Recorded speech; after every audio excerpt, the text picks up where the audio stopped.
We will begin the Tuesday, July 14th City Council work session. We have two items on the agenda. I need an approval of the agenda. So moved. Second. Seconded. All in favor? Yeah. Yes. Okay. Mr. Mayor, this is Bruce. Before we start on the agenda, I'd like Rick to do just a couple minute presentation on what has changed since the last time we met. Excellent. Is that okay? Acceptable to everybody? Yep. Very good.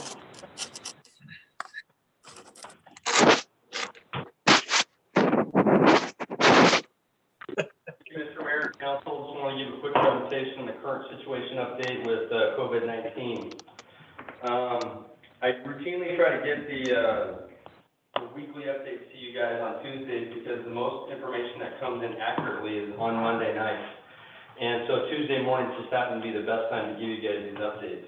One thing that's a great example about the updates that happened recently was, as of late last night, early this morning, we had 55 cases in Clackamas County that were positive and 46 had recovered. And by the end of business day today, we have 56 cases, 10 active cases. We've had 367 new cases of COVID-19 in the state and 244 deaths. And that just didn't happen today, but that's our total numbers. What it's showing you is a gradual increase to what's happening with this disease across the state. And that's why you're seeing that are actually modified in our activities for when you look at other countries, or I'm sorry, not other countries, but other states, when you look at where we're sandwiched into between California and Washington, they have a much larger problem than we do. But we have the opportunity to react in kind of lockstep according to their mistakes that are going on or their challenges that they're having, and we can get ahead of it.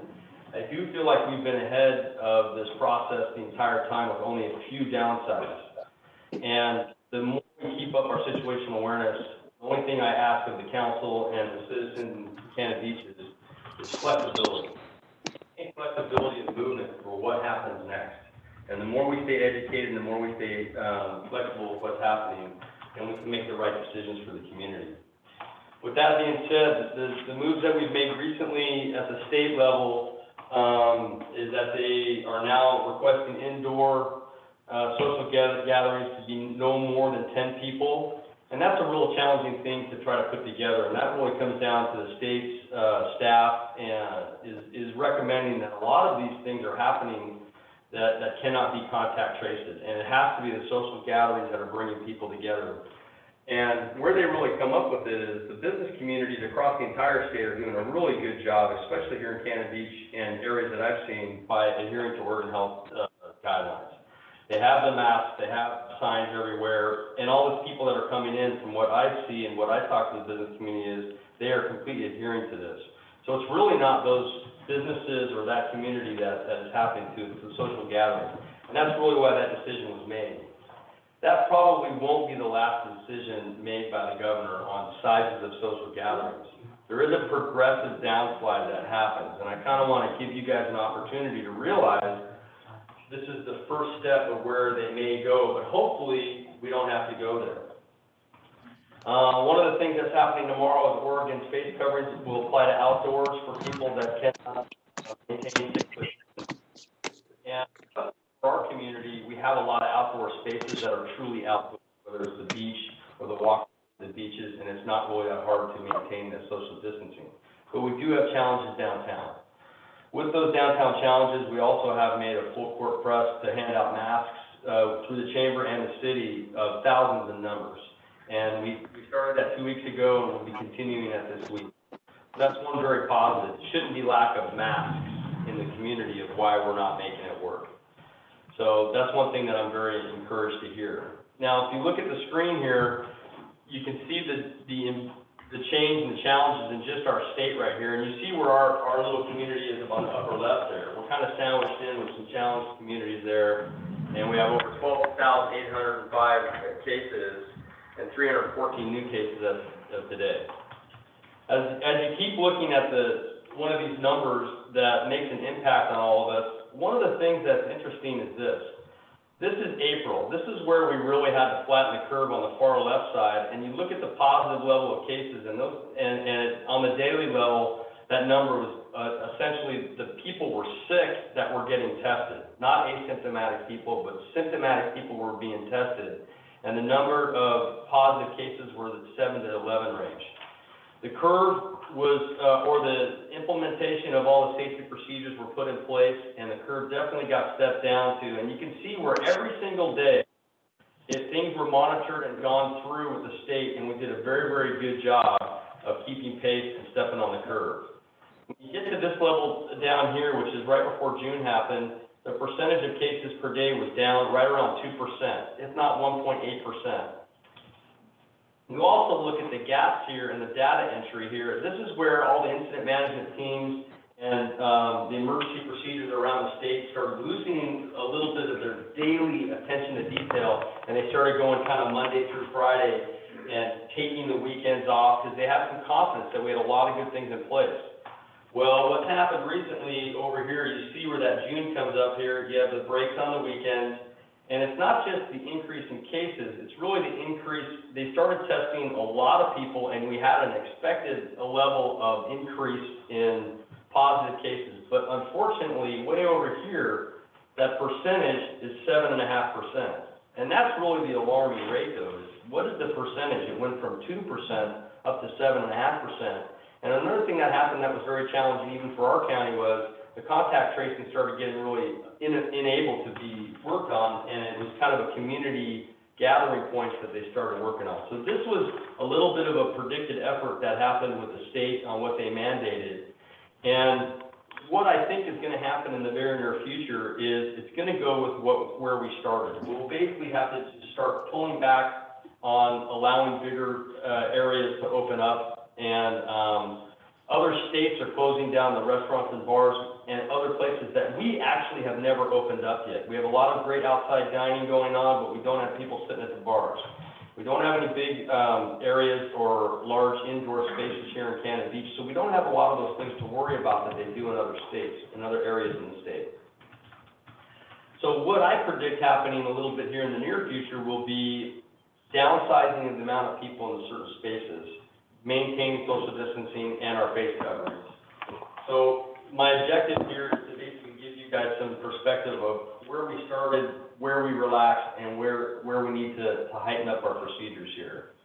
As it goes down to daily new cases, I still expect the daily cases to increase, but what is the percentage of positive cases is the key. When that goes down, we'll be in better shape, as you guys know. And then you look out here on the screen here, you look at the hospitalizations. When this whole thing started and the hospitalizations was about 150 people active in the state of Oregon, it dropped all the way down at one point below 50. And that's where things were really good.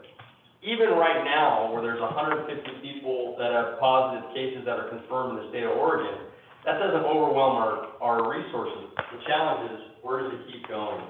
And so this is going to be an interesting next month that we're dealing with. It's nothing that we should be too alarmed with because we're taking all the necessary precautions out of the community and out of the state. And it's just real important that you guys get the information as much as you do, as factual as you do, and you feel comfortable making the decisions that might come down in the near future. This graph that I have here, this screen up here, this shows you the hot spots in the country. And a lot of those countries, we're worried about 7.5%. Some of those percentages in those countries or in those states are up to 30 and 40%. And that's starting to really impact our hospitalizations. So far, we don't have that challenge, and we're just trying to avoid having that challenge. With that, I don't have any other current information other than to show you that there's been a big spike recently. What does that look like? Where is that information coming from? Is it documented? Is it factual? And the answer is yes. But we are taking all the measures here. And there's one thing that I've really seen in this community specifically is we've seen that culture change that you were looking for of it's kind of okay, and not only that okay, but it's positive to wear masks in this area. And I've seen that happen, especially downtown with businesses and people coming into town. 2 weeks ago, I didn't expect people to get out of their cars and put masks on while they're walking through a parking lot, and today I'm actually seeing that happen. So that's something that is really exciting to see happen because you can see that culture change. People are taking it seriously. But there is still some changes that happen in the future, and we need to maintain that flexibility of thought. Do you have any idea how, you say you think that the number of people allowed inside might go down. Do you have any idea how far down it might go? Well, right now, the interesting thing about that's happening to businesses, which they didn't need to regulate them, is they have a max space now of 50. Very few of our businesses can hold 50 people if they do 6-foot distancing. And that number has been limited. Even this room, as we map it out, can really only hold a max of 25. And if we do social distancing seriously, it comes down to about 10. So right now, that number is 50 at the state level. I do see if things keep going up, is that number will be reduced down to probably 10 is where we started. But I thought inside was 10 anyway now. No, right now the inside is actually 50. This room only holds 25 people if you do the social distancing, but if you had a room large enough, you could put up to 50 people inside as long as 6-foot distancing was adhered. The rule that came out with the governor just yesterday is for 10 people in private residences for social gatherings, not for businesses. All right. And do you see that changing? I do see that as an escalation. If things keep going the way it is, I do see that number dropping down from 50 to maybe 25 or 10. The one thing that's interesting about our small business models that we have in Canada Beach is they can't fit that many people in these businesses either. And that's why realistically, the Oregon Health Authority is not looking at the small business that are in this type of area as a problem of where things are getting spread. But I do see that number getting dropped down. I do see in the future, maybe even parks being kind of reverted back to where they won't allow people in the parks anymore for that big social gathering ideas. How about our concerts? As long as we have masks on and the numbers are low, right now we're within regulations. The last concert they had, I think it was very well done, and all the signs were out there, and I think the social distancing was done really well. Do I see that possibly in the future being stepped back? It's possible. It depends on where these numbers go. And as long as we're flexible enough to start pulling back on that, I think we're fine. But overall, what happened Thursday was very promising. What I was really worried about is they got overrun, and that didn't happen. OSHA, the governor said that they went to 800 places over last weekend. Do you know if any of them came to our area? I'm not sure. I'd have to talk to Chief Timmerhorn about that, but I know we only had a couple of businesses that were referred to OSHA. I do think they came out and did some coastal communities and made some changes. They did? Mm-hmm. Okay. But I know that they did a hardcore press to make sure that they enforced all that. Yeah. Should be aware of it. Yeah. No, from what I've seen, the business have been cooperating, and the ones that didn't, we did refer, and the Oregon Health Authority came down and talked with them, and they came to agreement on things. But even businesses that continually didn't, when I contacted the owner, he was very apologetic, said that's not how we run our business, and it changed immediately, so. And I think as long as we get out there and keep talking with everybody with these changes as we go forward, and make sure that they know that we're supporting them, and we have the chamber with us, the police chief and myself, and everybody else from council or from the city have been doing the same thing. I think we'll keep in touch with what's going on with the community out there and keep them up to date with what's happening. Anything else for me? No? Thank you, Rick. You've really gotten good at this direction, which you didn't have much background. He learned more about it than he ever thought he would. Yeah, this is Hey, thank you, Rick. Our first topic, I believe, is the fireworks conversation. Yes, sir. Pardon? Yes, sir. I'm agreeing with you, Okay. yeah. There's time delay here, so say it slowly. We've had some folks that have sent in some very helpful commentary. I don't know what you call them, but some ideas.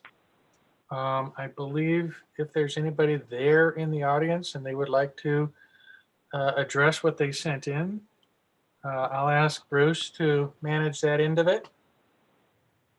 Okay. Yes, and we do have, one person, two people that have asked to speak, both on fireworks? Okay. And we have one on the phone as well. Yes, yeah, okay. And one on the phone. Right. Do you want to do any sort of introduction first, or shall we just jump right into it? I'll do a short introduction. Over the 4th of July weekend, we saw an increase in the number of illegal fireworks occurring within the town. A lot of people were very concerned about it, justifiably so.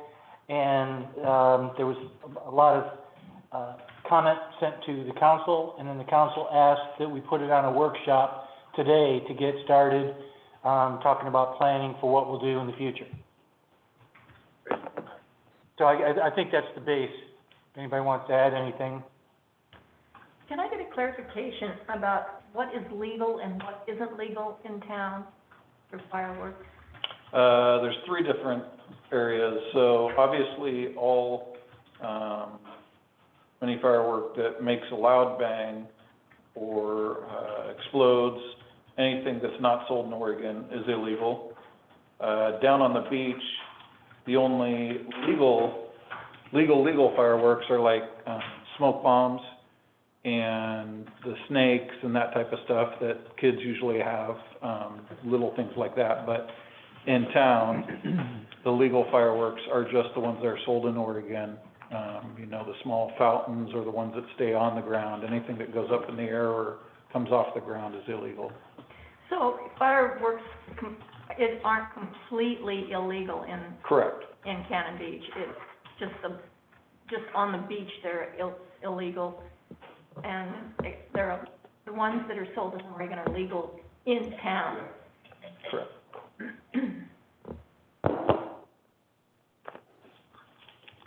I think that would be part of our discussion, is to narrow down what we feel like we want to make it legal or illegal, whether we want to stick with just the Oregon, or go to a full-on ban of everything that glows and lights and smokes. I don't know. That's part of the discussion. I think there were some interesting points by the folks that added some stuff. A lot of these discussions I've heard parts of before, so I'm looking for new insight and where we can address it. So, who do we want to start with, Bruce? The first person to sign up was Eric Ostrander. Want to come up?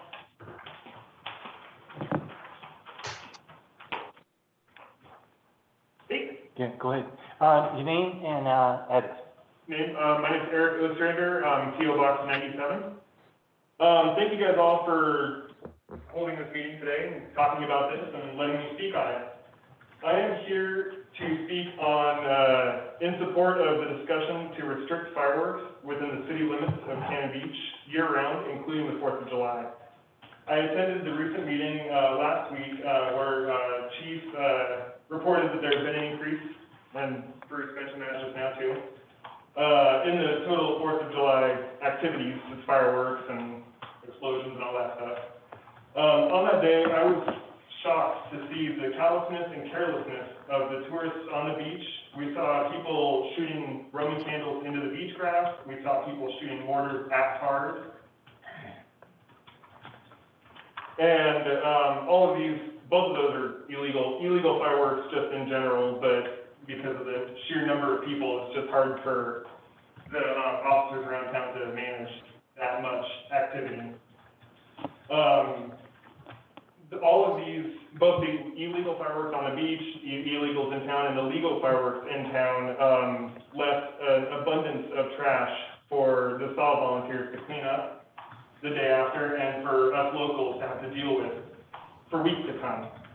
Over this last weekend, my wife and I were out on the beach for a bonfire, and there was little plastic remnants just scattered everywhere still.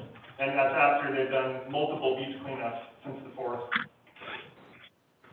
There are many types of tourists that visit Cannon Beach, and it was apparent that on this July 4th, there was quite a few that were wild and out of control and cared little about our community, fellow visitors, and the wildlife that we hold so precious. I believe our first allegiance is to the natural community in our area. Fireworks have a significant impact on our wildlife, and if future 4th of July will be permitted to be anything like this year's, one of the major draws in our community will be lost. The beginning of July is a fragile time in the reproductive cycles of many of the nesting seabirds that are on Haystack Rock. With the pressures out at sea from declining feed fish and excess trash already out there,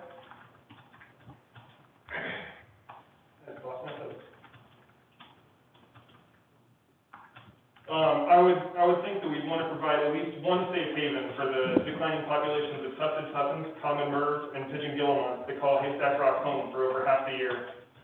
Secondly, the motel that I run with my wife, well, the visitors that we see coming every year, year after year, come for a fireworks-free evening for the 4th of July to protect their pets, and for some people that may not appreciate loud explosions. The parade also was a big draw, but that's, for obvious reasons, could not occur. Many of our guests, especially after this year, are rethinking their travel plans for next year. Tourism is our livelihood, not only in the third-generation family-owned and managed properties that I work at, but the majority of the fellow business owners in the city of Cannon Beach. I feel like at some point we need to take a stand and tell the small groups of irresponsible tourists what we are about, rather than cower and take the abuse. Take a stand for the protection of our wildlife that we hold so dear, and the tourists that want to enjoy a peaceful night away from the fireworks they left back home. And the business owners that day in and day out are on the front line, are the frontline representatives of this town. We support you, and it is our hope that as elected officials you will support your community. So please consider restricting fireworks in the city limits rather than the confusing beach versus city streets. The discussion of where to put the signs, etc. Place a big clear sign at each of the entrances that states the intentions of the city and clarifies what Cannon Beach is asking. I understand that there is a balance to strike between law-abiding locals and visitors who are using legal fireworks in a safe and ethical manner, cleaning up after themselves and keeping to reasonable times, and the group of people who are doing none of these things. Thank you. Thank you. Amen. Was that your presentation, Deb? Yes, the amen lady was the person that is signed up second. That's Deb Attia. I wasn't prepared to speak, but I will, because you have received, my name is Deb Attia. I live on Sunset Drive and see all the fireworks. And so I wrote a presentation and a proposal, and I think, do you all have copies of that, right? Yes. That was So I'm forwarded. not going to reiterate anymore, but I did talk to several people, and like I said, they all had gone through all of our process, and all of them had come to the conclusion that wildlife is more sacred, and that no matter what they did, they couldn't control the people, and so unless they set a really strong policy of just absolutely no tolerance, it didn't work, and they've been through this whole cycle. So I'm not into reinventing the wheel, because if people are successful at something, I really support that kind of thing, and I think, again, that Cannon Beach has got to be protected, so I will fight at all costs for that. So, because I think that that's the right way to do it. It's just morally right. The puffins and all the animals, I mean, we have one place here that's really precious, and we don't want to lose that. So, we don't want to compromise our values. So, I very much of what he said, I agree with. So, if anybody had any questions about any of the research I did, and any questions about the proposal for a dog show, This picture was beautiful. and you read the poem? I wrote that afterwards, you may not have received the poem. But that was a vision of what I see, and I have written up several proposals, and I have multiple ideas that I can present to you about the mission of it. and how we can attain it. I've been in marketing of my own business for several years. In fact, I'm one of the biggest suppliers of masks in the Northwest. So if you guys want fun masks, and they're all made for Providence Hospital, and they're all polypropylene, I can sell them to you at wholesale. And you can sell them for whatever you want, to make money for free. Thanks, Ed. Anyway, back to the mission of what we should do in a business plan. I think this place is heaven, and we can make it a piece of heaven, and I think in the tourists, we make it somewhere, the prosperity of the place will shoot up, the real estate will shoot up, and it'll be about controlling the environment, because there's already, as you can see, a big influx of people coming in here, more than usual, I would say. And they're being respectful. I can see people wearing more masks outside and inside, and I think that, we can do a whole promotion with media. I have a friend that works he's a video editor at OTB. I bring them into it. And then all the stores would be selling heavenly products that would go with a whole mission statement, which I'll present. I didn't want to overwhelm you with too much, but you don't need to worry about prosperity and abundance with it. I mean, up the police department and their staffing. I would have a whole vision of how to do that, and I'll just present it, and if you like it, then it sticks. So, hotels and restaurants could also value from it, and, people, they bring their pets here. This is a very pet-friendly place, so I see that. No, zero tolerance for fireworks is what I support, and that's from what all of the research I've done. So, did anybody have any questions? Deb, I appreciate the research you did. I thought it was very interesting and helpful to see what other similar communities have done, particularly those that totally banned all fireworks. I think it's always a difficult task if we decide to allow certain kinds of fireworks in certain areas and for certain periods of time. It gets where it's almost unmanageable, and even if people are concerned, they can't remember exactly what those rules are. But if it just goes out and says there are no fireworks on the beach, in town, in backyards, then it would be a place of serenity, certainly for our animals. And I think, like you said, I believe people will come here because of that. Rather than, if they want to go see fireworks, there's better places to go to see fireworks. So, and that's hard for me to say because I've loved fireworks. I've always had, as a kid and almost up to today, always appreciated and loved fireworks. I like the noise. I like the sparks. I like all of that. But I reached the limit where it's just totally out of control. Couldn't stand it. And the trash on the beach, the trash on the streets, even when people do try to pick it up, it's dark and it gets left and they leave town and there's still trash to be picked up. So rather than trying to just say, well, we'll allow this type of firework in this type of area on these days, I think a total ban of any kind of fireworks at all times is an easier sell and an easier model to actually regulate and to promote.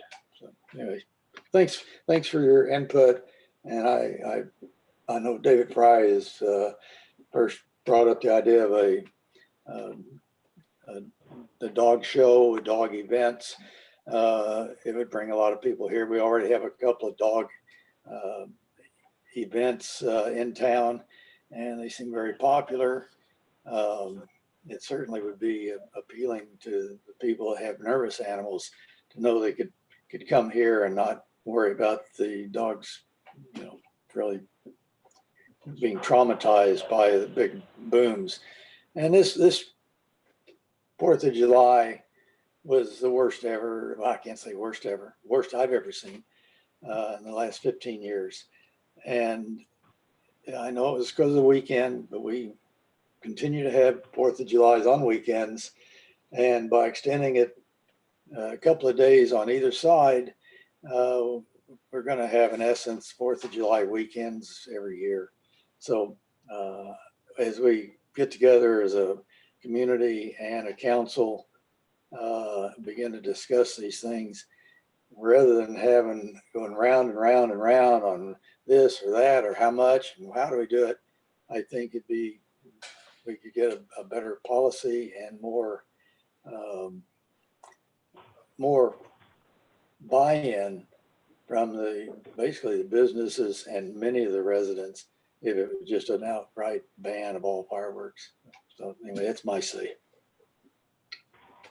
Can I add one thing to that? I spoke in Manzanita, and his name, I think his name was, I don't have his name offhand, but I had it in the thing, and he's very interested in coordinating with us to do the same thing.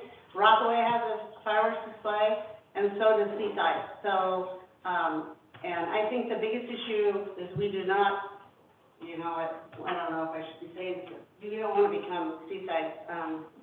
So we really want to stay to Cannon Beach and nature and reverence for nature. And if we lose that, that would just be so sad because it's one of the only places in the world that is, if we hold a standard and example for the rest of the world, we could set an example, kind of like Bhutan has done, or some places that really stand out. I think we have an opportunity here.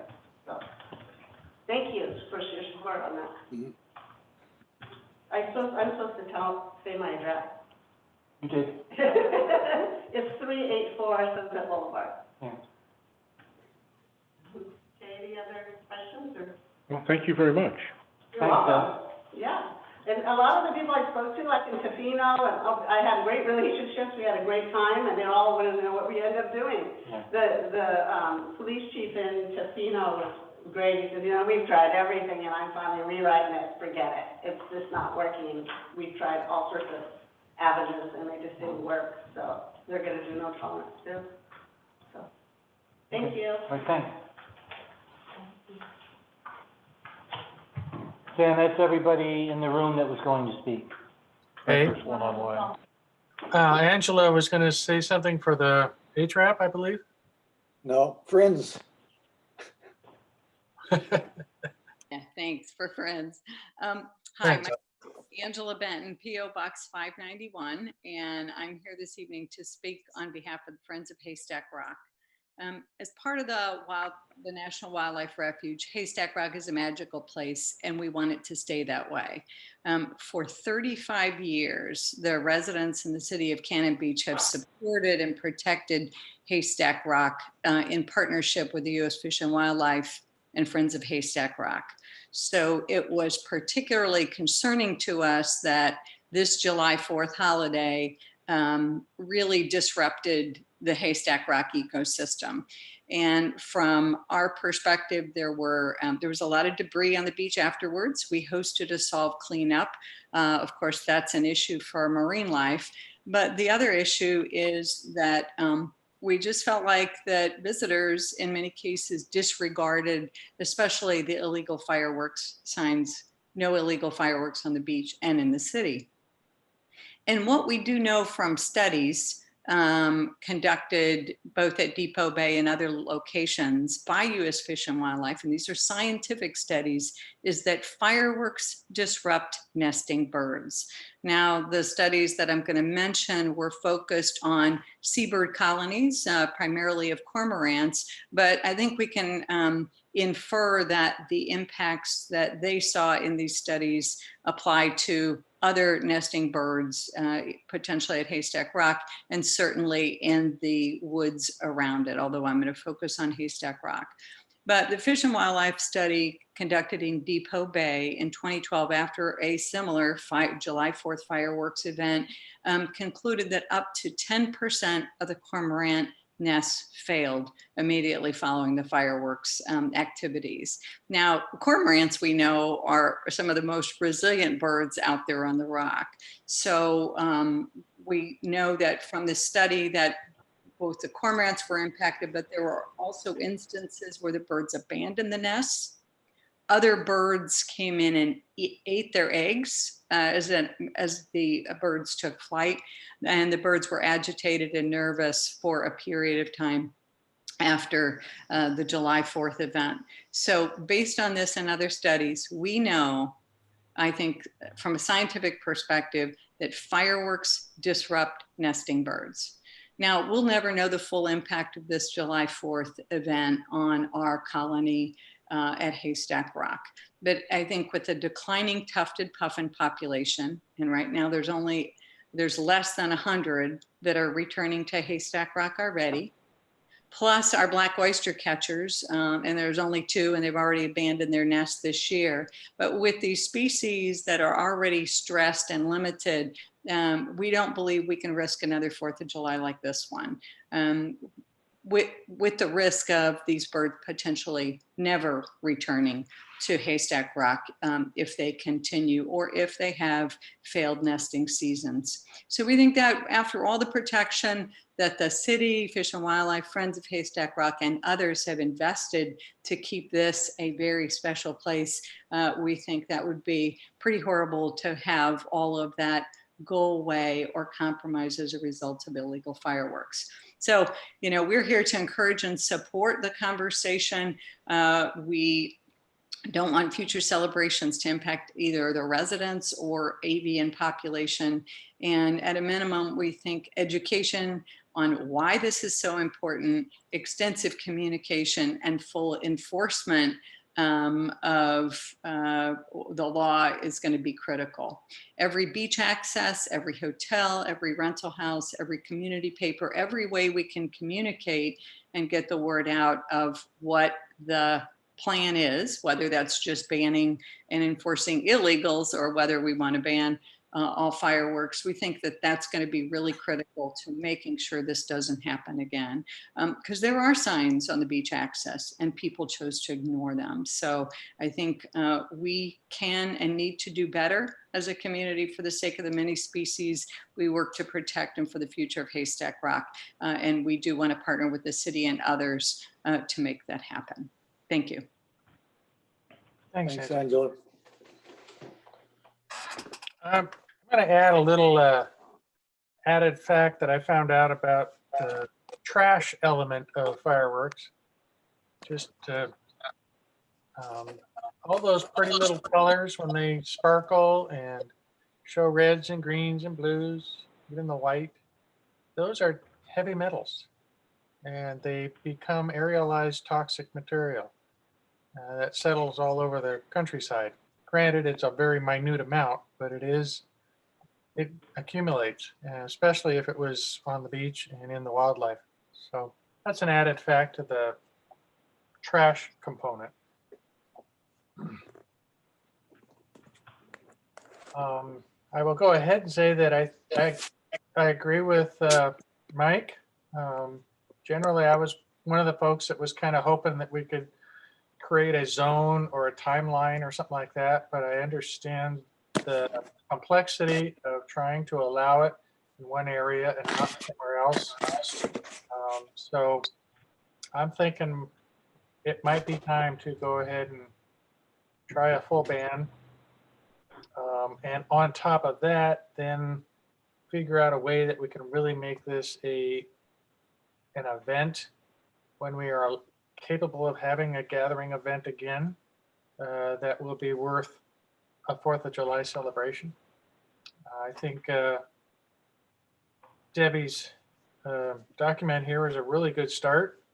I would like people to remember that the city doesn't put on events. We will ban the fireworks and hopefully somebody will put on a heck of an event. We will support the parade. We would have supported the parade this year, except there was a problem with parades. So that's my 2 bits. I hope the rest of the council adds in. I'd like to see a dog parade, all in costume, pulling the kids' wagons, riding their unicycles, whatever. So Actually, in the old days, it was called a promenade, and it wasn't just a parade. You just walked around in circles for a set amount of time. This is really cool. Yeah, get back to the old fashioned way of doing things. It could be non-motorized in keeping with the Cannon Beach theme of being environmentally conscious and green. So it'd be quieter, smell better, and you wouldn't have all the exhaust and the noise, but maybe, people would miss that unless they could participate, and it might encourage more people to participate in a community parade, getting in costume and making it a family event instead of just sitting on the curb grabbing candy. Oh, well, Stacy just piped up on that. I'll buy you candy, Stacy.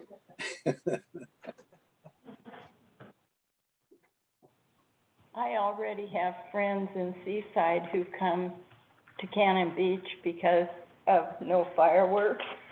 But of course, this year we disappointed people, but they actually paid to just come and be here. So I hope the hotels will pick up on that. I think it could be a real promotion that people would come here just because of that if we just promote it properly, and not as a band, but a celebration of our environment, and make it a positive thing rather than a negative.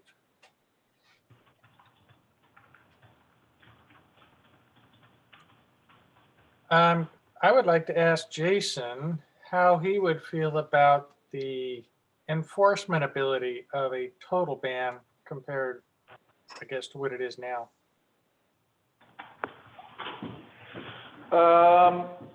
So I talked with the fire chief today. He couldn't make the meeting, but he and I discussed banning legal fireworks, and anything we would certainly try to enforce. That would just make our work twice as hard, because we'd be running towards the illegal fireworks, and that would be mostly on the beach, and then running to the ones in town that were legal in people's backyards, that type of thing. It's certainly not something we couldn't do. I really liked, I think Deb brought it up last week, the $10,000 fine for fireworks. I would really encourage us to raise the fine for that. And I think that once that were to get out, word would get out and people would say, oh, this isn't worth it. And, obviously including more information on the websites, the paper, the radio, social media, but also working with lodging and the chamber to get the word out that, it will be enforced, and it will be a $10,000 fine. I think that's going to hurt somebody where it counts, and they'll want to avoid that. But yeah, more signage as well.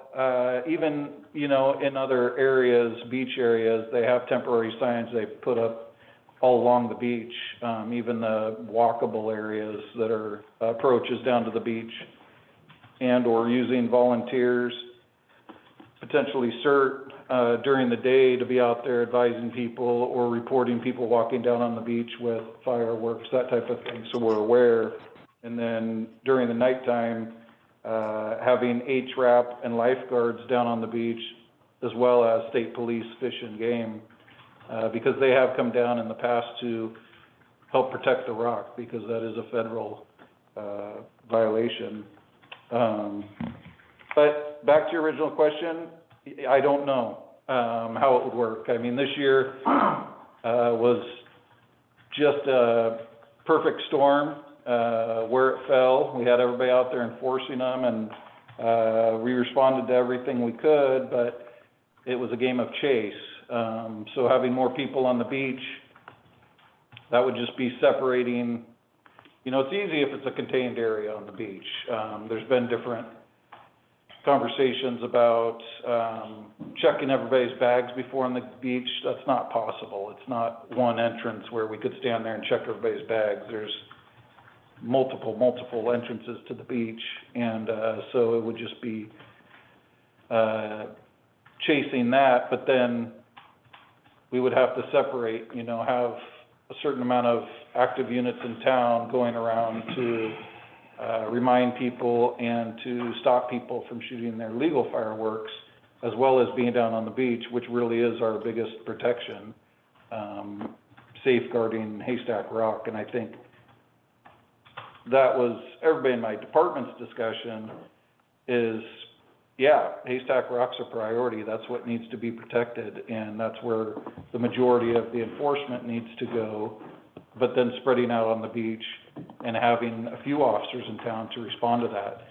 The problem is we can't access officers from state police or county or Seaside because they all have the same issues. And so, you know, the problem is when you're putting out voluntary citizens unarmed and charging $10,000 fines, they're going to be pretty leery or combative if you're contacting them. And so there's just lots of different things to weigh. I like the idea of having a get together for dogs in town. I would caution doing that right away, maybe a couple of years down the road, so we're not inviting all these people and their dogs while we're still trying to get the enforcement in action and damaging these dogs more, you know.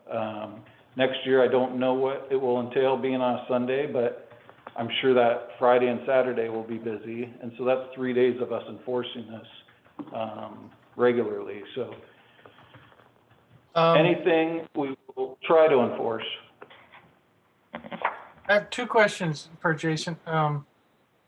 It's easy enough to tell the difference between the legal and the illegal from an observation point of view. I guess I'm just asking, is it easy enough? Yes. Okay.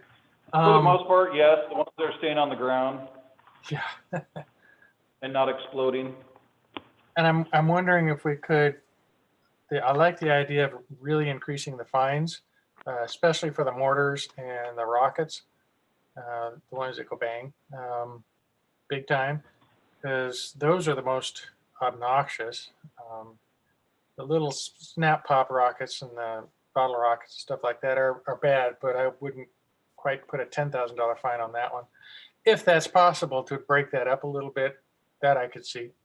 The other question I had would be about using volunteers, not as people who would approach, but who would act as spotters that could sit up on the bank and literally help guide the officers to where the critical places might be. I don't know if that would help or not, if that would be just a confusion, but it might be a chance for us to give you eyes. Yeah, no, that's certainly a possibility, and we did that before I started. When fireworks were banned, we had everybody up on rooftops, and Rich Mays was up on top of a building, and the problem they found quickly was that they gave everybody a radio, and so they were all using the radio at the same time and running split directions, and so they limited it in future years to how many people had radios, but they could be calling it in because we have Laura and Val, and Val stayed till 5 in the morning on the 4th of July. She was supposed to get off at 9 o'clock or 10 o'clock, and she stayed till 5 in the morning because they were busy, you know, responding all night, and her doing her entries and stuff into the computer to get them done. So we had the information the next morning. But the Seaside radio, which is our normal frequency for emergency radios or when Val and Laura aren't working, is not usable for us on the 4th of July. They're just so busy, we couldn't get a word in edgewise if we wanted to. So it's critical for us to have Laura and Val there. But we could work something as well with the fire department. They were helping this year down on the beach, and they have a dispatch center in the fire department where we could be on 2 different frequencies, not tying that up, and work with team leaders or even potentially working with ham radios down on the beach and communicating that way. Yeah, you could also do it with trained folks all on texting. Texting would be very quick and simple. So Yeah, I think that's worth a discussion for your enforcement effort next year. So, yeah. okay. Sam, this is Bruce. Yeah, Can I chime in? please. Okay, thank you. In listening to this, I would like it to be as simple as possible. I would like it to, you know, because even as we talk now, what's illegal, what's not, where is it legal, where is it not? I think that Mrs. Tia said it very well. This is a special place. And I would like to see, I would recommend that we do a high fine, and it's no fireworks, you know, within the city limits. And if you want to go and shoot bottle rockets or whatever it is, you can go someplace else. But know if you're here, that you're going to be facing a very high fine.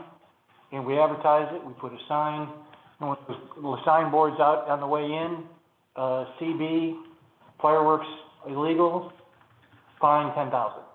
And just take that strong stand that we were talking about. But it is very hard. What's legal? Is this legal? Is this not? How about if I'm on this side of the road? Those kind of things. And also, it just muddies it when you're trying to enforce it. So that would be my recommendation to keep it simple. I think with a lot of education, advanced information, and an electronic sign at the entrance would go a long way of holding that down. A couple of fines and we'd pay for the signs that could also be used for other things. Yeah, I think that the key, though, will be the lodging partners. They let folks know that are planning to be here over that weekend. Just know that it's a $10,000 fine for fireworks. Yep. I think that would stop people from coming in with them. Yeah, I think that's a good point. The day, you don't have as much, I don't believe you have as many so-called day trippers just coming and then all trying to leave town at, 11 o'clock at night or midnight. They probably are mostly lodgers that are in the hotels and the rental units. Mr. Mayor, Deborah would like to say something or have another few words. I will take this on, and I will make it happen. And how I'll make it happen is I'm gonna write up a plan for you, and I was thinking a structured day, but as far as the enforcement, I think the enforcement is super important, but I also think it's all marketing. We're gonna brand the city that we're zero tolerance. You put it out on media, you put it on the hotels, you put it out on, I can get it everywhere, okay, everywhere. I can take it to OPB, I can take it, I have a lot of connections in the city to take it to. So it's a blast, a media blast is what we're gonna do before. We'll set up a timeline for all of this. As far as bringing in security, extra support security for you. And I did do that. I live up high, so I was calling the Seaside Dispatch. Okay, they're going off at Chapman Point, or they're going off at in front of the Hallmark, and you guys were just right there. You beat me there, and I went too. But like he said, texting is a great idea, and we have all these volunteers that we can enforce. All the people from Haystack Rock. They protect the rock, and you get all the other environmentalists involved, like, you'll commit, I'm sure. And I'll commit, and I'll organize the people to, and I'll get them all excited about it, and then we'll figure out I meet with Jason tomorrow, I meet with you tomorrow, so I'll come up with a plan together. Mm-hmm. And then you guys can say yes or no to any of it, but I will create a whole plan around it. As far as the day, I think, I've been talking to a whole bunch of musicians, Michael Allen Harris, and all these people that could come down and do an evening music in the park thing. We could do a pancake breakfast, a dog show, the art galleries could be involved, the music, a parade. We can do it all and have a structured setting, and it wouldn't cost, I don't think it has to cost a lot of money because we'll get all the businesses for it. But, I think the key things are education, media, and security. And they will all know because we will start 6 months ahead of time telling them that no fireworks are allowed here. And then you can go to Rockaway, Arch Cape, and Seaside. And that's just the way it is. We set boundaries. Boundaries are really, really important. So, I mean, I'm excited about taking it on. We can tell. Yeah, I really am. I'm excited. I think we can make it happen. I like to make things happen. So, I think they're gonna need, if we're gonna do fundraising, I think we're gonna have to do fundraising for this, okay? And so we'll do that too, and I think a lot of money needs to go to the police department to enforce it. Well, that's why I want to raise the fine, because the officers wanted commission off of each citation. Yeah. Hey, that'll get it done. And what does the chief want? Yes. Right. Black card. Yes. And not just helicopter. They got better ones. Why can't we give a reward for whoever turns everybody in, or whatever on the beach, or you have people positioned on the beach, they dispatch, somebody comes, it can work really smooth if we have it all really organized. And we'll find out who the offenders are, and then they go on social media. I just don't think you have the energy. Thank you. Hello. Watch me. She's down for that, okay? Thank you. Okay. Thank you, Dib. Very important. I really appreciate your energy. I do know how this town works, and good luck. We'll get there. It might take longer than 1 year, but hopefully we'll have it. I am also curious if the rest of the council has anything they would like to add. Just to add that I am in support of a total fireworks ban.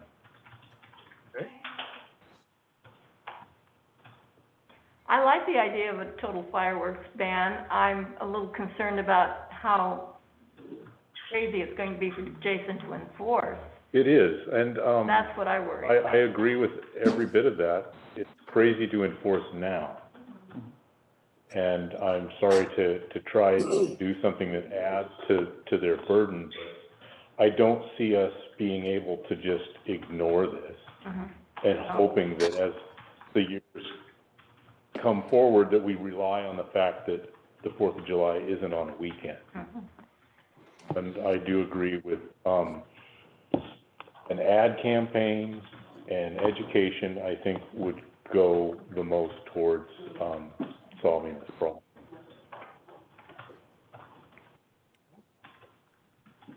Yeah, I like the idea of the $10,000 fine. I'm not a fan of that. I sound. You worried you're gonna finally get caught? I have not lit off a firework since I was a. July 4th, 2020. Yes. They lost their allure a long time ago for me, but, Well, you know. I've done it every year until this year, kind of knowing where I wanted the town to go. So I walked away and went home. That was hard for me. But, I think the education and working through the hotels and the chamber and really promoting this will go a long way to help Jason and the police force. And enforcing it, I think it will get where he has less difficulty enforcing a total ban once we've got the word out than trying to enforce different levels and, people not knowing what they can do and can't do and all that. But one of the things Deb talked about, getting the word out in Portland, media and all that, Portland can't sell illegal fireworks either, but anybody coming from Washington can buy all the illegal fireworks they want. So that's where the education has to go. So keep that in mind as you think about how you might promote this total ban. One thing to be aware of is I know up above Sunset, there's a lot of areas that are in the county up there. And there were people setting off a lot of fireworks up in that area this year. And so that's one thing we can enforce. We can certainly ask county to try to do extra patrols up there to enforce it. But you may get citizens saying, hey, there's tons of fireworks going off, and it may even be up there, because I know that Bruce had said that up above his house, he was hearing them, and it's in the county up there. Oh, Jason? the forest is a good place to light fireworks in the Yeah. summer. Jason, I just had an idea. Does the fire department have the ability to outlaw fireworks? Or is it just us?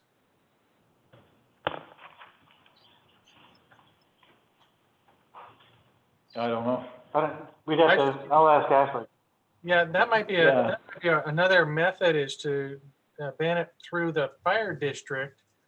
And that way some of the folks down in Arch Cape might want to join in or not. I don't know. That's just posing another possibility here. That would expand it a little bit. I'm comfortable with a total fireworks ban. I am a little concerned about some of the little stuff, sparklers and smoke bombs for the kids. Because I kind of get this vision of somebody's birthday and they've got sparklers in the birthday cake on, October 3rd, and having the police jump in on them and give them a $10,000 fine for a birthday cake. Might have to tweak Put this. the candle! We know Jason would do that. I know, but it's, No, that has to be addressed, that's for sure. yeah.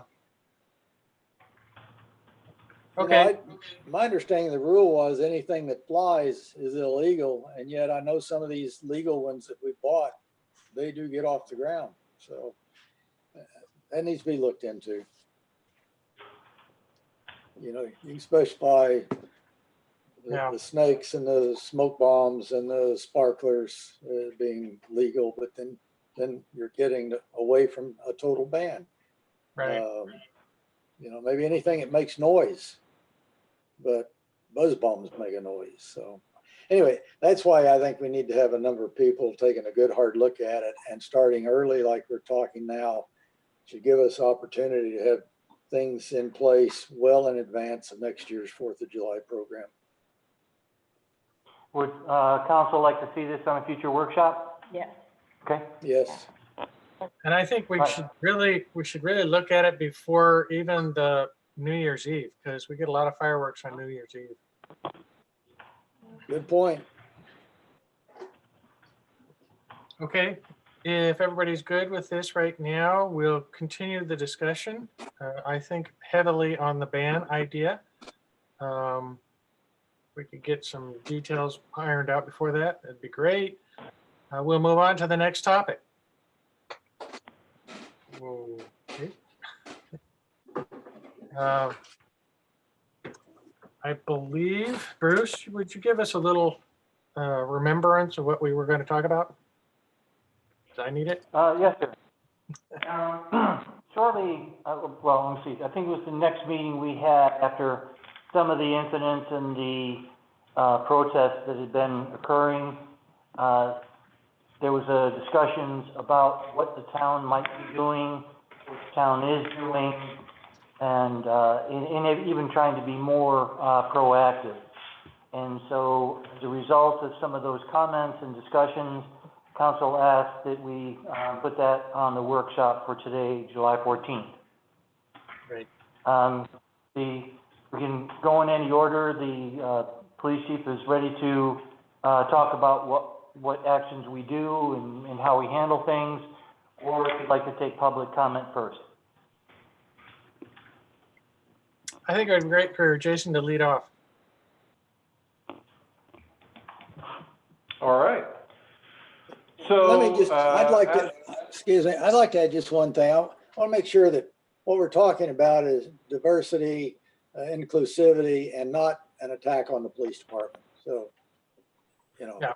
police are part of this overall because, we lean on them heavily to protect us.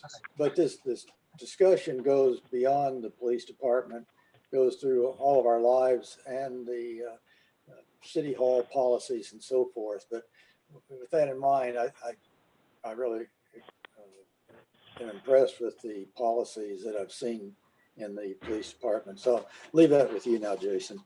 Sorry for the interruption. Hey, Mike, I appreciate that comment. And with the conversation that Jason and I had, we would like to put things out on the table as far as police actions, so that if that discussion is going to occur, we can have that and then continue on with the rest of the subjects that you talked about. So I appreciate council letting Jason talk about what we do. Great. So, yeah, and on that note, I really appreciate the council, and I guess it's going on 3 months. This year in general for our department has been very trying. And, you know, I talk quite often with Bruce when I'm not in trouble, and that's very rare. I'm trying to remember one.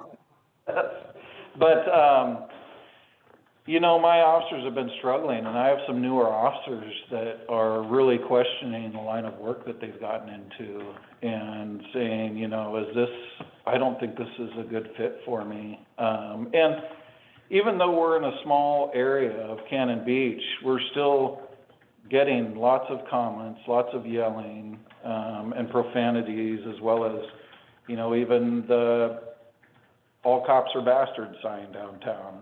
And, you know, it's just tough for anybody in law enforcement. And, you know, I've talked with the city manager about one of the officers that it's every day, he and I will sit down and have a conversation to talk about, you're doing the right thing and you're doing it for the right reasons.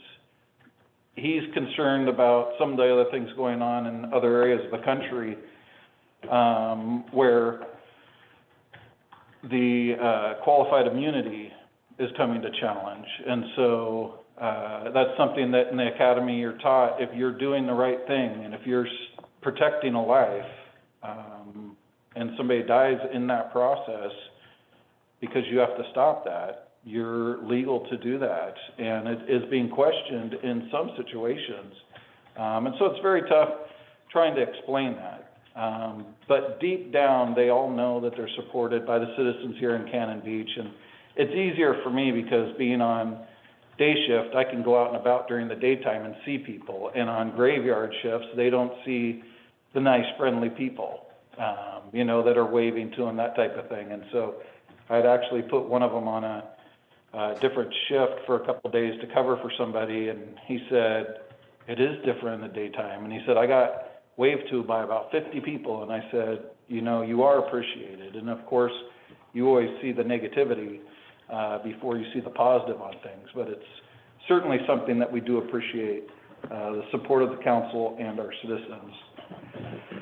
As you guys know, this is something that we do always work on, diversity and racism and bias from the academy forward in an officer's career. And one thing that I've told my officers that aren't used to this is their first year of experiencing this shift. And this shift has happened probably 4 or 5 times in my career from different things that have happened. And it's just unfortunate that it recycles and they don't learn from it, and that this continues to happen. It's just very disturbing.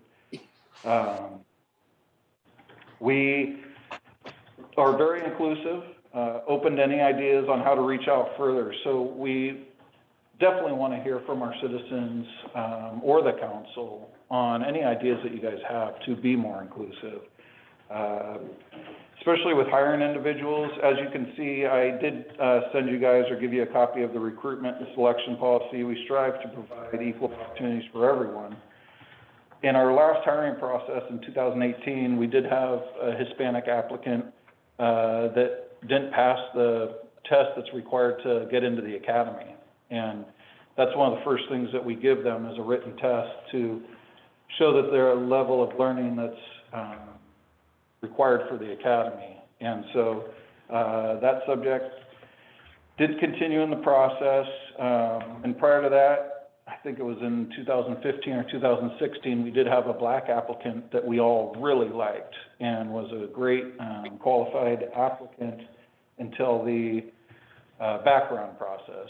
And there was an issue with dishonesty, and we just couldn't look past it. And, you know, it's those things that you can't look past to move forward. And it was devastating for us as it was for the applicant, but you know, it's really based on who's applying for our positions. And we do advertise in the newspaper and on social media, as well as the law enforcement data system, which is something that all law enforcement agencies use. And at the college as well, but I've also worked with the Hispanic Council and Yolanda Ramirez, Jeannie McLaughlin, and Nancy Wesson, who used to live here, were great on helping me get the word out to the Hispanic populations. We've had meetings over at the art gallery next to Bald Eagle and up above the RV park with the Hispanic population. Nancy or Jeannie would set those up, and they were really fun events. They would feed me great. And we had great conversations, and I would tell them, you know, that we were hiring, and they'd say, oh, no, I'm too old, and I'm all, well, you've got to have kids or grandchildren, and we'd love to have anybody apply. And it's certainly a communication that we try to keep ongoing, just because it makes it a lot easier for us to do our job if we have that open communication. We've had a continued showing of interest in the National Night Out. Each year, people that I've met at these dinners or at different get-togethers will attend our National Night Out event. We had several coffee with the cops, if you can remember, when I first started. I thought it would be a fun idea, and we weren't getting any representation from the Hispanic population. So we did a Hispanic coffee with a cop, hoping, you know, we'd just go out to them, reach out to them. And I had contacted Wendy Higgins was on the council, and so she partnered with me, and we had it down at the Ocean Lodge. And we worked with the Hispanic Council, as well as Yolanda Ramirez and Jeannie and Nancy, to get the word out and do our best. But again, we didn't have any, or a very dismal showing. I can remember maybe one or two that appeared for that. And it's just tough because, unfortunately, it's awkward for them. And I mean, they would, when they came in, all 8 officers walk over to talk to them, you know, and so it turned in from a 8th grade dance where all the officers are talking to each other, and then they run over to deal with talking to these people when they come in. It was just, unfortunately, an awkward situation. So that's why I changed it to Burger with the Cop, because everybody likes to eat, and we could do the work cooking for them, and it has worked out much nicer. Last year, the attendance was still up, even though it was pouring down rain in August, and we are still getting more and more appearance from that community, and it's certainly something that we want to continue to build. One of the relationships that we worked on was with the soccer players on Wednesday nights.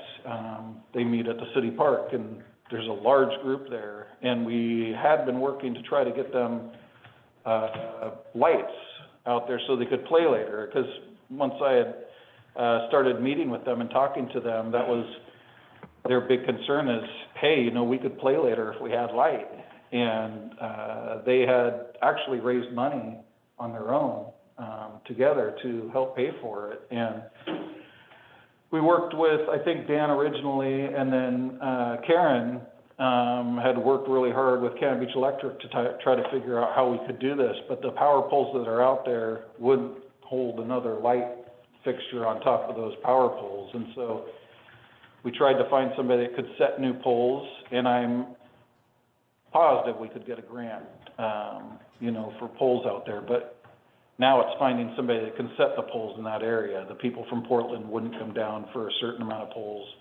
And so I still have some contacts I want to try. I was talking to Karen today and see if we can get them to help us out, because I think it's very beneficial, and that could be beneficial for other events there as well, but certainly something we want to work on. One other policy that I gave you guys is the bias-based policing. And essentially it says every member of this department shall perform his or her duties in a fair, objective manner and is responsible for promptly reporting any suspected or known incidents of bias-based policing to a supervisor.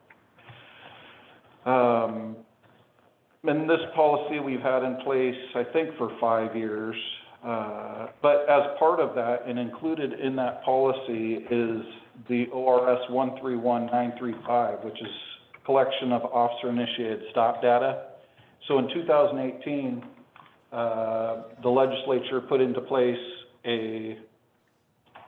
it's called stop data, but anytime that we have a traffic stop or contact any individual walking down the street or riding their bike, and we stop them, whether it's to contact them, say, hey, you have a headlight out, that type of thing. After our stop, and I'm the worst at this, please never watch me do it, because I have to look at the card each time, because there's all these codes that we give to dispatch. And part of those codes, we're giving them the time and date of the stop, location of the stop, the race, ethnicity, age, and sex of the pedestrian or the operator of the motor vehicle stopped, based on the observations of law enforcement, officer responsibility for reporting the stop. So what we do is tell them what we perceived the person to be, man, woman, white, black, Hispanic, before the stop, when we stop them. And a lot of times, unfortunately now, especially with tinted windows, we don't have that information. But we give them that, and then we give them what they ended up being once we determine that. We also give them the nature of and the statutory citation for the alleged traffic violation or other alleged violation that caused the stop to be made. And then finally, we give the disposition of the stop, including whether a warning, citation, or summons was issued, whether a search was conducted, the type of search, and whether anything was found as a result of the search, as well as whether an arrest was made.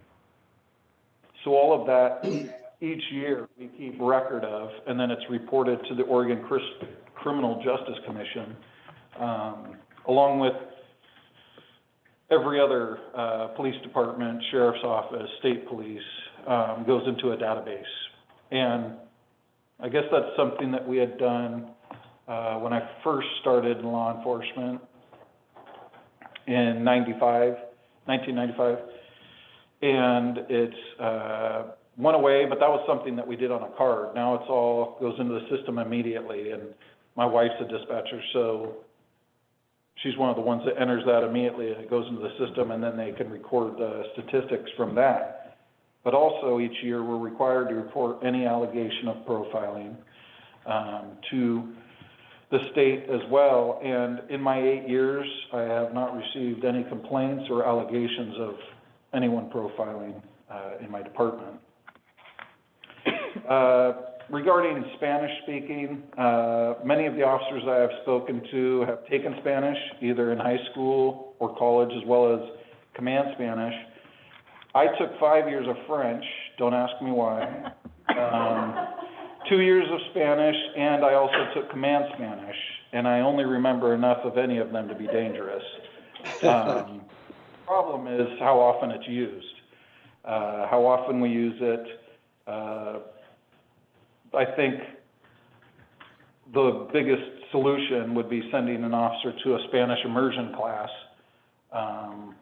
Laura preferred to go to Cabo, and but she just agreed that, you know, it would have to be an immersion thing where you're living it all day, every day to learn it, because we just don't use it enough to remember it. And that's the same with any language. One of the guys had said, well, I contact a group of Russians every year down on the beach, and I speak more to them and can't understand what they're saying because they're speaking in Russian, so he has to use what we use as language line.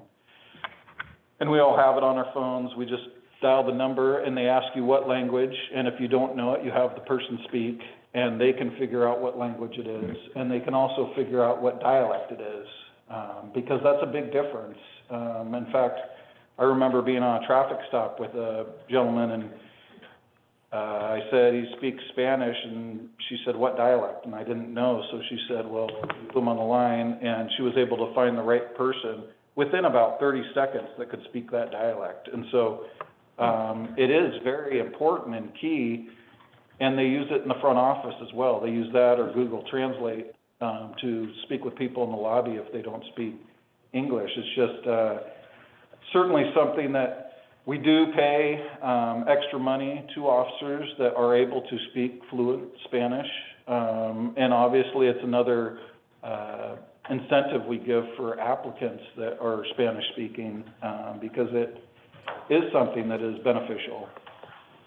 I think through all of this, we all understand that awareness is the key. It's not only knowing the language, but more importantly, knowing the culture and the body language. A lot of things I've found out throughout my career is not all cultures will look at you in the eye when you're talking to them. There's cultures that look down at the ground as a form of respect, and that was something that I had to learn, you know, because I'm like, why aren't you looking at me? And that was their form, their culture and their respect. So body language is always a big one.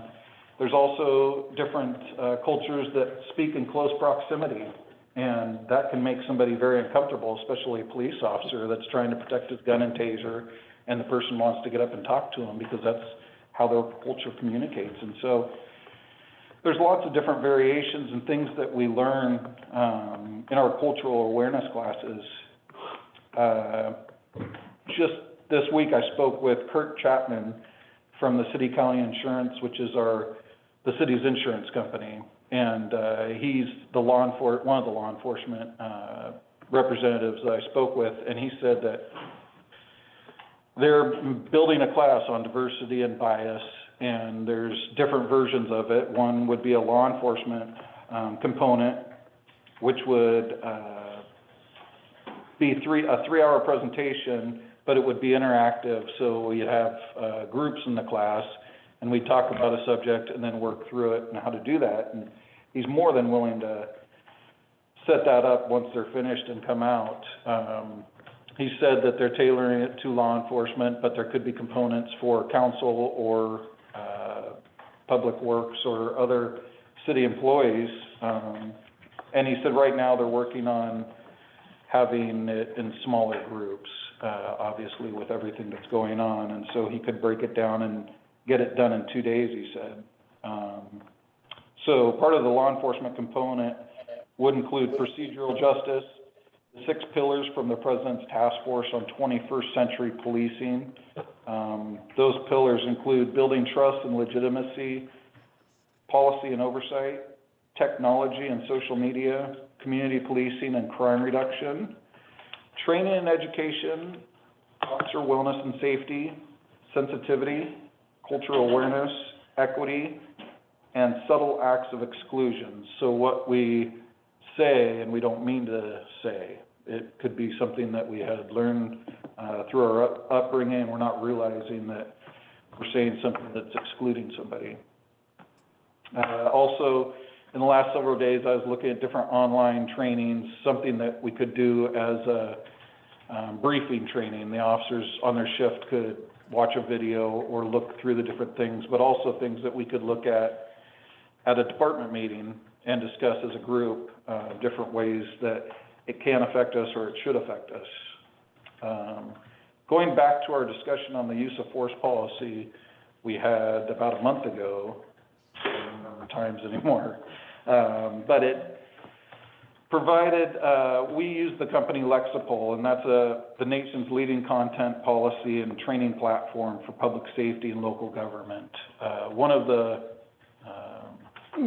main people that had put that together was a police officer in California. He actually was one of the original people that was on CHIPS, the TV show, because he was California Highway Patrol. And just a great speaker. Sometime if you get the opportunity, look up his videos.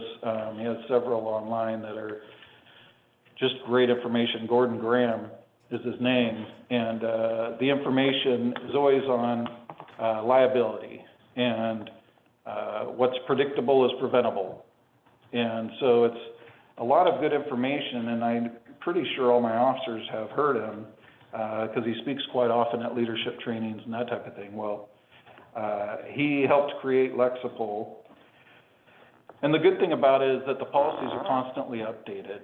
Even in the time frame that I had forwarded you guys our use of force, there's been updates to it already. Not all of them that need to be, but there have been updates. And also we get daily training bulletins. Most of them have a video along with it where he's talking about something that recently happened. And so it's important that we have those and the guys can hear updates and read their policies often. After our conversations regarding the use of force and communicating with different chiefs and sheriffs, we're reviewing 2 relevant policy considerations. Even though I had talked about we don't teach the carotid control hold or choke hold as it's called, they don't teach it at the academy, and they haven't in many years. It is still in our policy, or I guess it's not in our policy, and so we are going to be elevating it to a deadly force, along with the discharging of a firearm, so officers aren't using it unless it's the last resort, a deadly physical force. They're on the ground, and that's the only option they have. And that's what something in the future here will, the House bill that came out from the governor at the end of June, one of her House bills also has changed it to that it's only used for deadly physical force. So those are 2 changes that we're making. As I said, in the end of June, Governor Brown held a special legislative session, which I'm sure you guys are aware of. She did that under the emergency clause and signed 6 police accountability legislative bills that she made law. And so those bills, one of them was Senate Bill 1604 for arbitration reform. It's a disciplinary matrix, doesn't really affect us, but it's something that was put into place.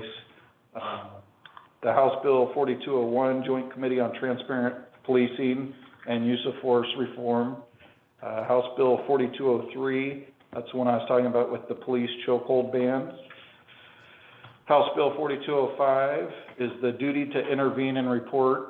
And if you'll remember correctly, in our policy, that is in there that they're required to report anytime they see an officer using inappropriate use of force on scene. House Bill 4207, officer suspension and revocation database, personnel file requirements. So that's when officers end up getting terminated and going to the academy and their certifications being closed so they can no longer be a law enforcement officer. Part of that is it going out to the public and being accessible to the public. And then House Bill 4208 is the restrictions on use of tear gas. And I think that you guys have seen, if you bother to watch the news anymore, several incidents where they've been using force and tear gas, and I think part of that limitation now is just when it's a riot situation instead of just getting crowds to disperse. As mentioned in our discussion, our policy uses the objectively reasonable standard regarding issues involving the application of force. Reasonableness of the force used must be judged from the perspective of a reasonable officer on the scene at the time of the incident. So our policy specifically says officers shall use only the amount of force that as reasonably appears necessary, given the facts and circumstances perceived by the officer at the time of the event, to accomplish a legitimate law enforcement purpose. The reasonableness of force will be judged from the perspective of a reasonable officer on the scene at the time of the incident. Any evaluation or reasonableness must allow for the fact that officers are often forced to make split-second decisions about the amount of force that reasonably appears necessary in a particular situation. With limited information and in circumstances that are tense, uncertain, and rapidly evolving. Given that no policy can realistically predict every possible situation an officer might encounter, officers are entrusted to use well-reasoned discretion in determining the appropriate use of force in each incident. And so part of that was determined with Lexipol, and they stated that in 1989, the U.S. Supreme Court decided the landmark case of Graham versus Connor, which unequivocally held that all force used by law enforcement shall be analyzed under the now familiar objective reasonable standard, taking into consideration the totality of the circumstances known to the officer at the time without the advantage of 20/20 hindsight. Another case that had gone along with that was Plakis versus Drinsky in 1994, where they determined, we do not believe that the Fourth Amendment requires the use of the least or even a less deadly alternative so long as the use of force is reasonable. And so something that the officers are taught at the academy when they go there with use of force is that the suspect dictates the amount of force used on them, because we're constantly trying to overcome and get them into custody, or keep them from hurting somebody. So just one last thing to wrap it up. I think that we had talked many years ago, not many, it's probably 3 or 4 years ago, and this is a proud moment for me as a police chief and a citizen, but Officer Collins had done a traffic stop right out here on the highway before the second exit, and it ended up being a black man, and he was a constitutionalist. And he would not communicate with Seth through the window, and Seth just called for a second unit, which is another officer, to respond to the scene for safety reasons. And he asked the subject for his driver's license, and the subject wouldn't give it to him, just held it up in the window. And so that's just an uncomfortable position for any officer, having to stand up at the window and write that information down while you're standing there because you're open to anything. And so that's why he had called the second officer. Well, the strange thing, and very ironic, was that there was some sort of a meeting down here, and all these different law enforcement officers came from different areas, and we ended up having 4 or 5 officers that showed up on scene to help him. And Seth continued to talk through it with the subject and went back to his vehicle to run him, and I think the subject returned with no insurance and whatever the initial stop was for, I can't remember. And Seth told them, I'm gonna give him a citation, but then he's free to go. Well, as he's writing the citation out, the other officers that weren't from my agency had put down a spike strip in front of the vehicle on the ground, and one had his gun drawn, and I don't know what the other one was doing, but Officer Collins said, what are you doing? And they said, well, he's not cooperating with you. And he said, he hasn't rolled his window down, he's just being static, resistive. He hasn't done anything wrong besides these violations, put your gun away. And so the officer did, and then he told him to remove the spike strips that were on the ground, and he said, well, how are you going to get him the citation if he won't open the window? And Seth just filled out the citation, put it under the wiper blade, and walked away, and the officers weren't leaving. He said, get back now. And they all got back, and the subject drove down the street, and probably within eyesight, he pulled over, got out, took citation, and left. And I didn't hear anything of it that night, but I got a call the next morning at 6 a.m. from Josh Markey, the district attorney, and he said, what the hell happened last night? And I'm all, what are you talking about? And he said, well, apparently your guys did it right, but he said, this is turning into a mess, and I believe it was on the front page of the paper, and it talked about what had happened. This gentleman had called and reported what had happened, and that the Cannon Beach officer had done an outstanding job and was very patient with him when he was being argumentative and not willing to cooperate with the information. But that's one of those proud moments, like a dad moment, when you get your officers and they're doing the right thing when nobody else is around. And, that was very telling of our department. I think that we have a great department. And, I think that the officers constantly are working to upgrade themselves and make sure that they're doing the right things. But we're always open for any ideas, or education that you guys have.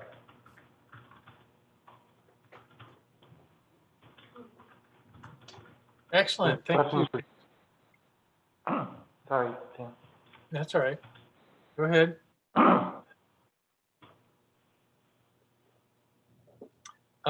Thank you, Jason. Yeah, that's it's very reinforcing for me in my position, because I knew of that story. I knew of a lot of the rules and not problems, the stress that the cops have to go through for us in our community. I also feel very fortunate that our community is remote enough from the drama that seems to be happening. But still, the men in uniform, the women in uniform seem to be getting undue responses. Hopefully, when I wave at them when they pass and I support them and I, talk to them in the streets and whenever they pull up and we sit in the middle of the street and chat, I really appreciate our officers. That said, we do have other stuff to talk about in this same vein. So anybody else have any comments they want to add to what Jason said or questions? The only thing I have, again, I appreciate it a lot, Jason. I've been impressed with the policies that are within your department and taking a good hard look at them. I wonder if it wouldn't be helpful for the community to be able to go to our website and see at least some of the more critical or key informative policies, just to provide the confidence to the rest of the community that I think we on the council have developed because of our awareness of some of these policies. So I guess maybe take a look at it. I don't expect to see all your internal policies on the website, but it might be helpful to have either excerpts or portions of it that are some of the things that are more relevant in today's environment, not the least of which is the whole use of force thing. So, give some thought to that. And I went on our website and looked for any statements of this nature and didn't see any. That they may be there and I just couldn't find them. But anyway, just that's my 2 cents worth. Take a look at helping the community get the same level of comfort that at least the council has. So thanks. And Sam, this is Bruce. What my observation has been in 2.5 years, I mean, I think that the council and the entire staff is, very supportive of diversity, but I think that some of the recent events has brought it to the forefront for us. And maybe we were being a little passive or not paying attention the way that we should. And I think that that's one thing that I've seen is that there's more discussions about it. I think that when Jason was talking about this program that that he's looking to bring to the city, is that there are things that I'm sure that I've done that were unintentional, but were potentially offensive. And I think that it's good that we have those, have them come in, have those kind of discussions, continue to try to find candidates for positions, that sort of thing. But I feel good about where we are, but I think that we still have a lot more that we can do. And I'm glad that we're all thinking about it right now. Something Jason's mentioned during his talk something that, we've talked about before, and unfortunately, we weren't able to do it this year, is the, Citizens Academy, which I highly encourage anybody to attend, just to see. I think it's more entertaining for people to see how different it is here on the North Coast, opposed to what you see on TV or in other areas of the world, and the fact that we deal with the same things, but it's just a different culture over here. But, yeah, even having you guys do ride-alongs with the officers here, just to see the types of things that they're dealing with at night. I'd encourage the summertime because it's busier, but, yeah, it's always interesting, the things that come across that people aren't aware of that are happening in town. I guess I agree with that. I was just kind of thinking that the issue of the racist comment that you don't know is a racist comment because it's just one that you've grown up with or you've heard on the TV all the time, is one of those things that I think anybody in an elected position should be aware of. I know it's quite difficult sometimes to be cautious about what you say when it's just your normal words, and you never know that culture of some other folks could be disturbed by something like that. So that's what I was curious about. And maybe we could talk to Ashley and see if there's any sort of regular training for elected officials along those lines. And as Jason had said, the program that's being developed is available for council. Okay, cool. What about the staff? Does the staff have any ongoing training in terms of bias or diversity? We have not since I've been here, but we will be participating in the program that Jason had asked about. And then is there a policy on hiring staff members or training in Spanish language? I know at one time, many years ago, when I think Rich was a city manager, there were classes that people took, the staff could take during the afternoon once a week. There were Spanish language classes. And I don't know if the staff has thought about doing that again. To my knowledge, it's not happened since I've been here, so I don't know when the program was discontinued, if it was. But those are the kind of things that we can look at. I think that, we have not run into, I've not heard of many times that we've had that kind of difficulty communicating. And we're lucky that, we have Kelly now, and she speaks Spanish, Japanese. But we also have the access to an interpreter that Jason has worked with. So I don't know if we've had that many difficulty, with the language barrier. So I guess we've been lucky with that. That's what I'm aware of. I kind of like to see what our policy is on hiring, what we do in order to find a diverse staff. And where do you go to find employees that find it? Yeah, and I don't know if that would be in our policy. Most likely our policy is, we will do this, that would be lined up with what is legal requirements. But as far as additional recruitment efforts, I don't think it addresses that.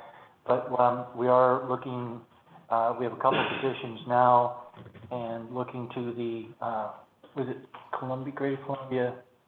Hispanic Council. Yeah, Hispanic Council. Yeah. Because somebody mentioned that to me before about hiring, so we're looking in that direction also. One thing, when we are hiring, at least I know in the case of city manager, we give additional points for veterans, perhaps, and in some of the other key positions as well. That's right. I wonder the possibility of doing something similar to increase the diversity by giving, let's say, preference, all else being equal, give preference to ethnicity to increase that diversity and inclusion. So just another thought when it gets to hiring policies.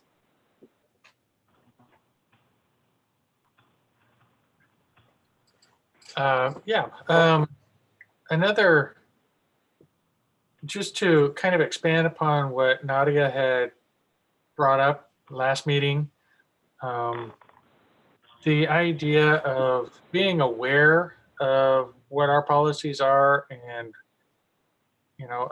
language barriers and all those kind of issues. The idea also needs to step into a proactive method, that when the council is making decisions on X, Y, or Z, whatever, we are aware and in tune with what the needs might be for a diverse population. I think I went through, just so you know, I looked at the Obama Mayor's Pledge. I went ahead and signed us up on that. That was a very intriguing and very well said document. It brought me to realize our community, because we are a tourist town, has not just our distance away from the urban centers, but also it has a big draw from the urban centers. So our people that visit are immensely diverse. I was watching today, just people walking up and down the street. And I think the quality that we have as a community to be able to say that people of different beliefs and races and bents of whatever color in the rainbow you have, they feel comfortable coming to Cannon Beach. They feel comfortable talking with our information officers. They're comfortable with going into our businesses without feeling fear of whatever is happening in other places, I guess. So I'd like to emphasize that point. Yes, we do not have the most diverse city council or even our staff, staff or all the other commissions and committees that we have. That's because our community just doesn't have that big of a resident population that is diverse. One thing that I can feel proud of is I went through all our committees and I just counted up the gender difference, and it's really close, 22 to 18 for all our committees, 22 men, 18 women. So I think that's positive. It's a very well stated that we are equal in that sense. I would like to see a Mexican, or I shouldn't say a Mexican, but somebody of a Spanish background on one of our councils. I think that would be very beneficial because we do have a percentage of our population that needs to have that representation, be that on design review or planning or any of our committees. I think that would be very helpful. I'm rambling now, so I'll pass this on to somebody else to speak.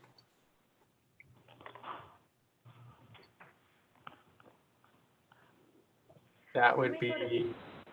When we go to recruit for committees, do we recruit in the Hispanic community?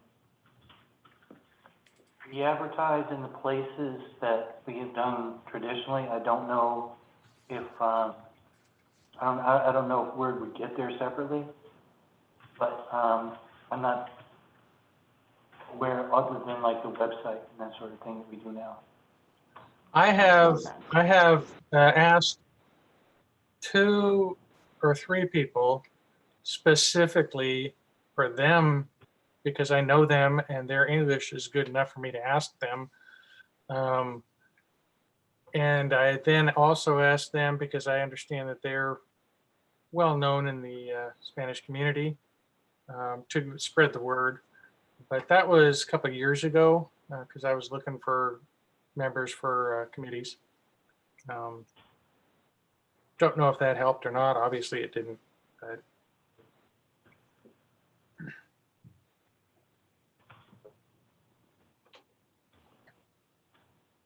Okay. I feel like I don't know enough proactive things that we could be doing. Somebody mentioned some stuff downtown, signage, and we always fall back on signage and messaging. But I think as this protest era keeps moving forward, whenever there's a good idea out there, I think we should really look at it. And I would please ask anybody that has ideas that might fit our town better to bring them forward to us.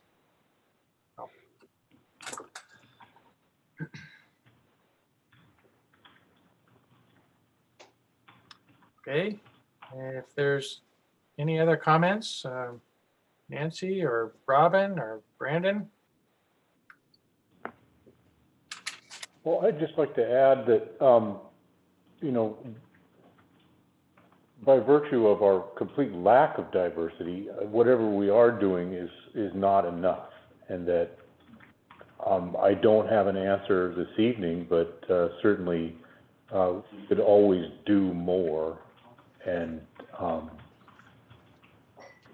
I'd just like to leave it at that.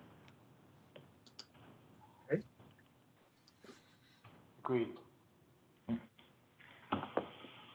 I noticed Nadia's on the line here. Is there a way that we could ask her if there's something we're not thinking of? Yeah, if you'd like to unmute and she'd like to talk. Yeah. Okay. I wasn't, just before she gets set up, I just, I don't mean for it to be just this meeting. I mean, anytime. So please, unmute Nadia.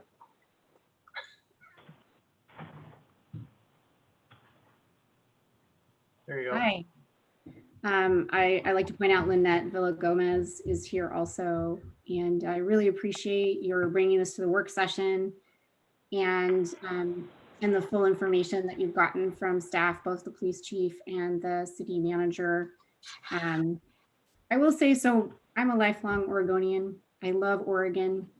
I love the North Coast. And I've really never wanted to believe the truth about our state, which is our state is white because we made it white. We chose to exclude people of color, specifically Black people, from our state. And we have a rich history of the Ku Klux Klan. And we can't ignore that anymore. And I'm so thankful for the protesters who are on the street across the country to remind us of that. Because as we sit around the table, it's easy to forget if we ourselves are all white and privileged.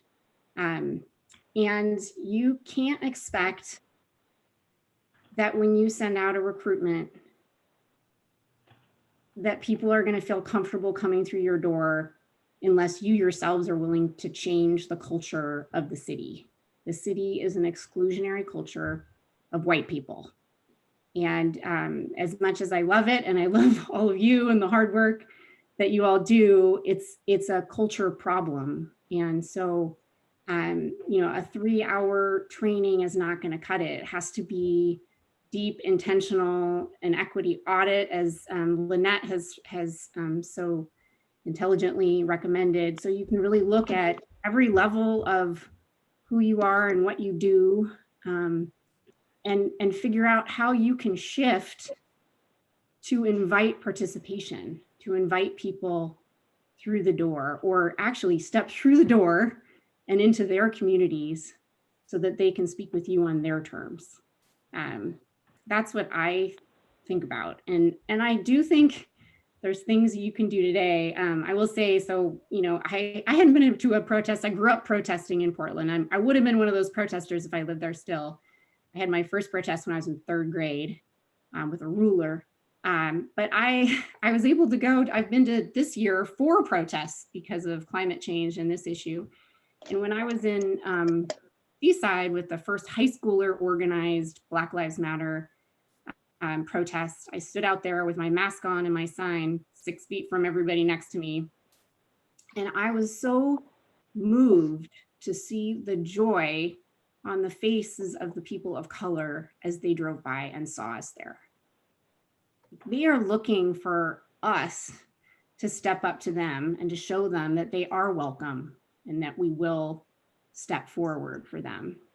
And so I think a proclamation is something that I'm still asking you guys to consider. And there are some good examples out there. I had been talking with Charles Withers about what kind of proclamation he feels most comfortable with. And I hope that he was able to bring that to you. Because I think that's really a first step, is saying, proclaiming. And I was a little, I gotta say, on the police topic, I've never had problems with the police in Cannon Beach, but as a organization nationally, there are a lot of problems with the police, right? There's a whole problem with our criminal justice system. And the more you read about it, the more horrified you'll become, as 2 million people sit in prison today. And so we just have to get away from the culture of nice and really look at ourselves critically and be ready to be sometimes disturbed and sometimes upset and sometimes weepy. I'm not a weepy person, but gosh, lately. And so that we can really change, not just give it lip service. And so I encourage you to join me in that journey of really changing, stepping forward and saying enough is enough, and starting with our own home communities. Thank you. Thank you, Nadia. Thank you, Nadia. Okay. Lynette, do you want to speak?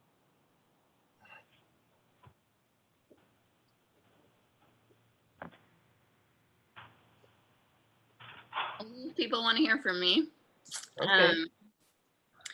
So I'm not sure if the council received resources that I had sent as a follow-up to my statement or my comment last week, but I did send several links to resources that would be helpful in beginning a DEI journey. I do a lot of this for my work for purposes of creating partnerships with various groups. I serve on the Lower Columbia Hispanic Council. And so in those ways, I feel like I'm in tune with the work that needs to be done for the city. And I am willing to be a resource. I guess there are a lot of resources out there and it's hard to start, but the city just has to make an effort and be willing to do the work. And as Nadia pointed out, it's not something that you take a class for 3 hours one time and figure it out all out. You have to be dedicated and intentional about the work and acknowledge that the systems that we operate under are systems of privilege and are for the very few. Like Nadia said, Oregon was built to be a white state. And so that means that these systems were created for a small portion of the culture and leave out a lot of other people. And so now we need to examine how these barriers stop others from participating in our city government, how people don't feel included or don't see themselves on the city council, on the staff, and don't want to go and be a part of these community events because they don't feel welcome. They don't feel like it is a reflection of them or their community. And so how are we going to question the systems that are created and remove these barriers to begin to include the Hispanic population, people of color. And I would challenge the notion that our community isn't diverse. I guess if you're talking about, I mean, I don't even understand what that means to say that our community is not diverse, because I have worked in restaurants and seen lots of diversity just in kitchens of restaurants. And so because our community is segregated in that way, I think that we're not acknowledging the diversity, and we're not as aware as we need to be.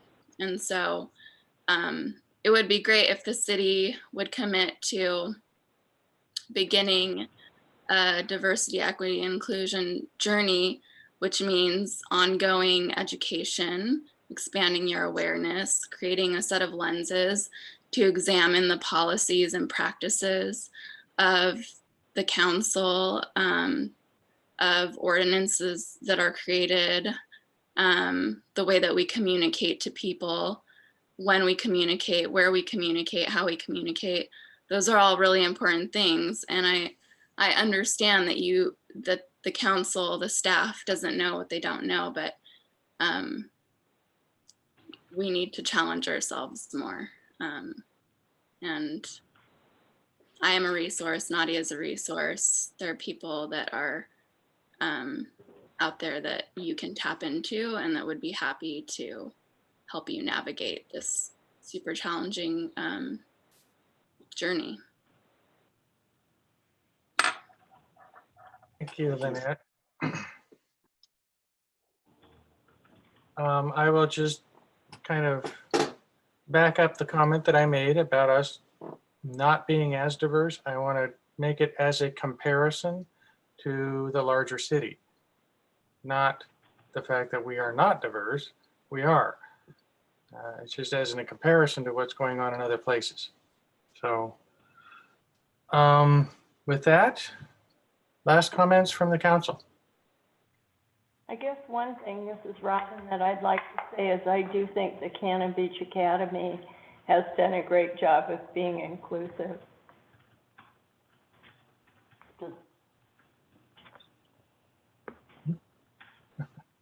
Yes, okay. Okay.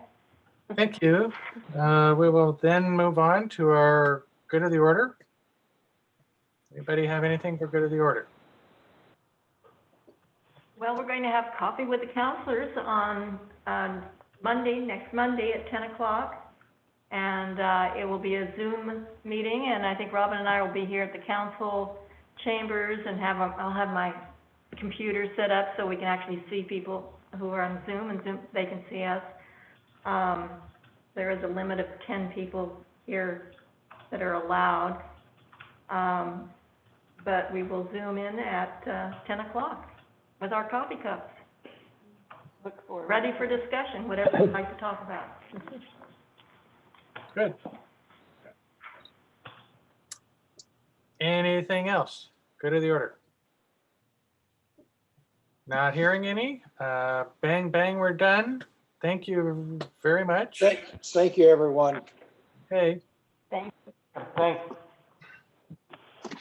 Thanks, Jason. Yes, thanks, Chief. You're very welcome.